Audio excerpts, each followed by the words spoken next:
اور وہ سن رہے اپنا علی نواز زبان. بسم اللہ الرحمن الرحیم. پہلے دیکھیں پی ٹی آئی کا مسئلہ یہ ہے کہ وہ جو سٹانس لے لیتی ہے وہ اتنی ہائی پیڈسٹل پہ چلے جاتی ہے کہ خود پھر ان کے لیے اس سے اترنا مشکل ہو جاتا ہے. یہ اپنی زبان میں ہی پھنس جاتے ہیں. جو یہ پچ کرتے ہیں پھر اس سے نیچے یہ اتر نہیں سکتے. یہی ان کا مسئلہ ہے. دیکھیں فیٹف میں ہم نے انکنڈیشنلی سپورٹ کیا تھا, یہ ریکارڈ کا حصہ ہے. کوئی ہماری ڈیمانڈز نہیں تھی, کوئی اس طرح کی کوئی نیگوشیشن نہیں تھی. اور بعد میں جو انہوں نے بھی جو پروپوز کی امینڈمنٹس, وہی من و من جو ہے وہ آگے اب جو امینڈمنٹس ہوئیں وہ اس کے مطابق ہی ہوئیں.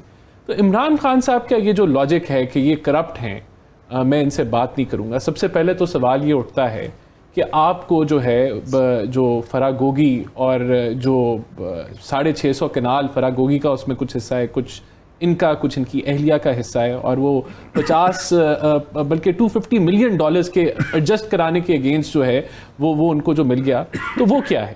تو پہلے وہ اپنی جو ہے وہ اپنے گریبان میں تو جھانک کے دیکھیں یہ الزامات لگانے سے پہلے.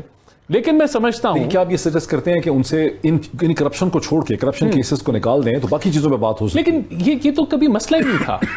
مسئلہ تو یہ کبھی بھی نہیں تھا. دیکھیں کرونا میں جب آپ کو یاد ہوگا, جب کرونا کے اندر بیٹھنا تھا تو کیا کرپشن کیسز ڈسکس ہونے تھے اس کرونا کی کمیٹی میں, لیکن انہوں نے یہ سمجھا کہ میں یہاں ان کے ساتھ بات چیت کیوں نہیں ہو رہی. دیکھیں بات چیت اس لیے نہیں ہو رہی کیونکہ ایک بندے میں کیپیبلٹی ہی نہیں ہے, انکیپیبل ہے. ہاں بات چیت کرنے کے انکیپیبل ہے. کتنی دفعہ ہوا آپ نے سنا کہ پی ٹی آئی کا وقت بنا ہے, وہ اپوزیشن کے ساتھ نیگوشیٹ کر رہا ہے, اور بعد میں اینڈ میں عمران خان صاحب جو ہیں وہ پھر گئے, انہوں نے کوئی اور ڈیسیجن لے لیا. تو ہی از انکیپیبل. ان کی جو انا ہے وہ 22 کروڑ عوام سے زیادہ ہے, ان کی ایگو اس ملک سے بڑی ہے, اور یہی مسئلہ ہے. ان کی حکومت گرنے کا بھی یہی مسئلہ تھا کہ نہ وہ اپنے کولیشن پارٹنرز کو وہ عزت دے سکے, رسپیکٹ دے سکے, نہ وہ اپوزیشن کے ساتھ وہ ورکنگ ریلیشن شپس بنا سکے. اور اس کے نتیجے میں آپ نے دیکھا کہ پولیٹیکل لیڈرز پہ ہیروئن بھی ڈالی گئی. پوری قیادت پی ایم ایل این کی جو ہے اٹ وینٹ تھرو, وہ جیلوں میں ڈالی گئی, پھر وہ بیلے نکل کے اپنے جو ہے کچھ ثابت نہیں ہوا نکل. تو یہ دیکھیں یہی جب ہم کہتے ہیں کہ ہٹلر سے جو ان کا کمپیریزن کرے تو یہ فاشسٹ سوچ ہے. چلیں ایک آپ کہہ لیں کہ میں یہ کہتا ہوں کہ آپ کے نام رکھنا شروع کر دیں گے. اگر ہٹلر کو گالی کے طور پہ استعمال کیا رہا تھا نا ویسٹرن ورلڈ میں, پاکستان کا تو ایشو بھی نہیں ہے ہٹلر. تو دیکھیں سو ہٹلر نے ہولوکاسٹ کیا, 6 ملین یہودی جو ہیں, 60 لاکھ یہودیوں کو گیس چیمبر میں چلا دیا.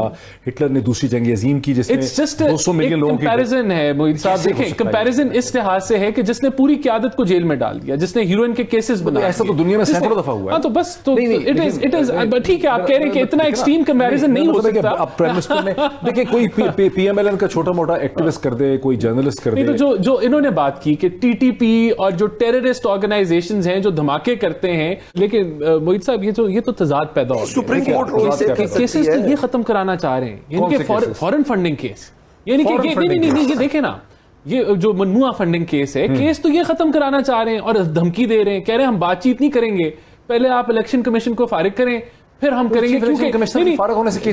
میں بتاتا ہوں نا, ان کو اصل میں دیکھیں معاملہ ہی سارا یہ ہے, یعنی کہ 350 کمپنیوں نے فنڈنگ کی ہوئی ہے, 88 انڈین اور اسرائیلی فارن نیشنلز نے فنڈنگ کی ہوئی ہے, 12 انہوں نے جو اکاؤنٹس ہیں وہ چھپائے ہوئے ہیں. اور اب یہ کہہ رہے ہیں کہ یہ جو الیکشن کمشنر جو ہے, جس نے کیا کہتے ہیں ہماری جو چوری پکڑی ڈسکا کے الیکشن میں, جب ہم نے اغوا کیے اپنے پریزائڈنگ آفیسرز, پہلے تو ہم اس کو خط بھیجتے تھے تعریفوں کا, لیکن جب وہ کیا اس وقت سے یہ اس کے خلاف ان کو شک ہے کہ ان کو کمپنیوں کی طرف فائنانس کا آدمی. دیکھیں میں فائنانس کا آدمی ہوں, لیکن میں آپ کو بتانا چاہتا ہوں دیکھیں وہ صاف ہو جائے گا نا, اس کا فیصلہ کریں, سب پتہ چل جائے گا. لیکن یہ چاہ رہے ہیں کہ اس کو فارغ کریں تاکہ اس کیس کا فیصلہ نہ آئے, تاکہ جو ہے ہماری جان چھٹے یہ فورن فنڈنگ کیس ہے, اور یہ پورا پریشر بلڈ کیا جا رہا ہے. تو یہ تو ممنوع فنڈنگ تو تضاد تو یہ ہے کہ ہمیں ہمارے پہ الزام لگا رہے ہیں کہ ہم اپنے کیس معاف کرانا چاتے ہیں اس لیے ہمارے سے بات نہیں کرتے, اور یہ کیا ان کی ڈیمانڈ کیا ہے کہ الیکشن کمشنر کو فارغ کرو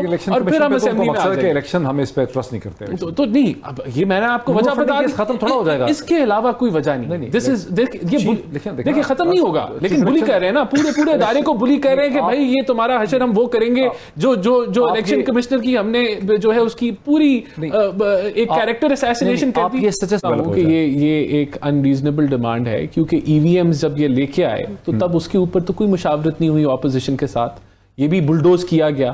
وہ ان کا ایجنڈا تھا. آپ کرنا نہیں چاہتے؟ نہیں ہم کرنا چاہتے تھے لیکن ہماری ہم تو پوچھتے رہے, آپ ان کا ایجنڈا ہی صرف it was E V M اور دا ہائی وے, تو یہی آپشن تھی نا تب اس وقت, اور تو کوئی اس کے درمیان میں تو کوئی نیگوسیشن تھی. کہتے تھے کہ آپ آ کے مشین کو دیکھیں, اس میں کوئی چینج کرنی ہے تو بتائیں کیا کرنا ہے. نہیں وہ امپلیمنٹ ہی نہیں ہو سکتا تھا. دنیا میں 20 سال لگے اس کو امپلیمنٹ ہونے میں, یہ 2 سال میں وہ تو پتا چل گیا نا. ایجنڈا تھا کہ آپ نے الیکشنز کو ای وی ایم کے ذریعے ریگ کرنا تھا, 2/3 میجورٹی بتا دیا نا, سارا وہ نیریٹو آ گیا باہر.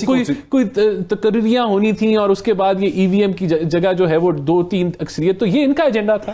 دیکھیں یہ پری کنڈیشن رکھتے ہیں, سمجھتے کہ ای وی ایم سے الیکشن ریگ ہو سکتا ہے. بالکل ہو سکتا ہے. آپ اٹ از جو مشین ہے اس کو بڑے آرام سے آپ ریگ کر سکتے ہیں. پیپر ڈاکومنٹ بھی تھا, دونوں چیزیں تھیں اس میں. دیکھیں لیکن دنیا میں یہ 8-9 ملکوں کے اندر امپلیمنٹڈ ہے, اس سے زیادہ کہیں نہیں امپلیمنٹ. وہ یہاں پاکستان میں جو کہ 3rd ورلڈ ملک ہے, جہاں ای سی پی کی وہ نیوٹرلٹی ایگزسٹ اتنی نہیں ایگزسٹ کرتی جتنی انڈیا میں کرتی ہے, تو وہاں آپ امپلیمنٹ کرنے جا رہے ہیں ای وی ایم پہ, جہاں آپ کا آر ٹی ایس بیٹھ جاتا ہے. دیکھیں پائلٹ پروجیکٹ کرتے 10 حلقوں میں کرتے, اس کو اب اگلے جنرل الیکشن میں 50 میں کرتے, تو کہنے کا مطلب یہ پری کنڈیشنز آپ رکھتے ہیں, یعنی کہ آپ بلڈوز کرنا چاہیں ہر چیز کو. ایک صرف پری کنڈیشن رکھیں کہ الیکشن کی ڈیٹ دے دیں اور الیکشن کمیشن کی تشکیل 9 پہ. دیکھیں الیکشن کی ڈیٹ بڑی سمپل سی بات ہے, یہ ان کی مرضی سے تو نہیں دینی ہم نے, یعنی کہ یہ کہیں یہ کر لیں جو آئینی رستہ ہے کریں ڈیزالو. الیکشن کی ڈیٹ تب ہے, الیکشن کی ڈیٹ 2 ہفتے بعد ہے جس دن یہ پنجاب اور یہ کے پی کے کو ڈیزالو کر دیں گے, اس کے 2 ہفتے بعد اگر انہوں نے الائنس کر لی ایم کیو ایم کے ساتھ یا باپ کے ساتھ اور آپ کی گورنمنٹ گرا دی, پھر کیا؟